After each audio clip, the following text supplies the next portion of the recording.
from India is Padmanabh Gopinath. What do you think prejudice is, Gopi? I think prejudice is willful ignorance. It is dictated only by emotion, and the fear and suspicion it creates has caused more bloodshed than anything else I can think of. And as all great people, I always seem to think that they're English, and aren't I lucky to be an English person because it's so nice? Well, that's extremely interesting because I've noticed that most Englishmen think that history began with the signing of the Magna Carta. Yeah. It might be of some interest to you to know that history began some 3,000 years before that in the river valleys of the Indus, when your savage Anglo-Saxons were still running about dressed in skins. Because I would say that India was friendly towards Britain. I should say so, and that is the credit which lies entirely with us and not with you. And in the second place, I should also say that your policy of saying that all these countries wished for it, it was you who was putting the wish in their mouths.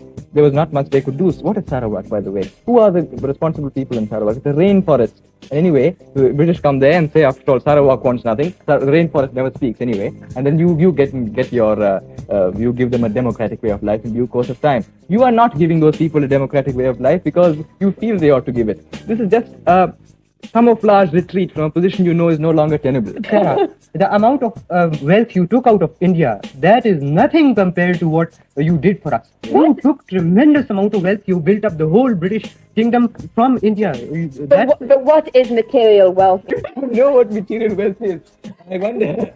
You realize that without material wealth, your great empire would not have lasted a single moment. And do you also realize that it was because of our wealth, with our crops, our cotton, our jute, which has helped to make you a great empire. And in return for this, you offer us a vaguely nebulous democratic way of life, which you would have come to anyway. In my country, I think we had the ideals of democracy long before they were ever thought of in your little island.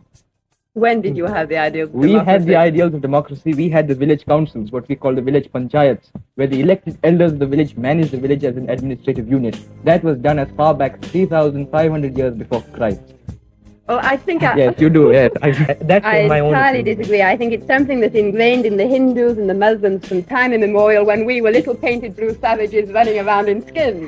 Well, let me tell you, by the time when you're little blue painted savages running around in skins, as you most aptly put it, the Muslims did not exist. They came in very much later. And in the second place, although I agree that in later years there was some friction, you definitely played off the Muslims against each other. You left us with a great heritage of a divided country after you left. The minute I wonder, were we right to go in and attack what we considered a barbarous nation? Then I begin to consider, well, what would that nation have been like today? Would it have managed to progress itself? Or would it be just another nation which would have been taken in under the communist wing? I wouldn't know exactly as to that, but I'm sure that democracy could have evolved on its own. It's not necessary, it was not injected by you into our veins. We did not require that injection.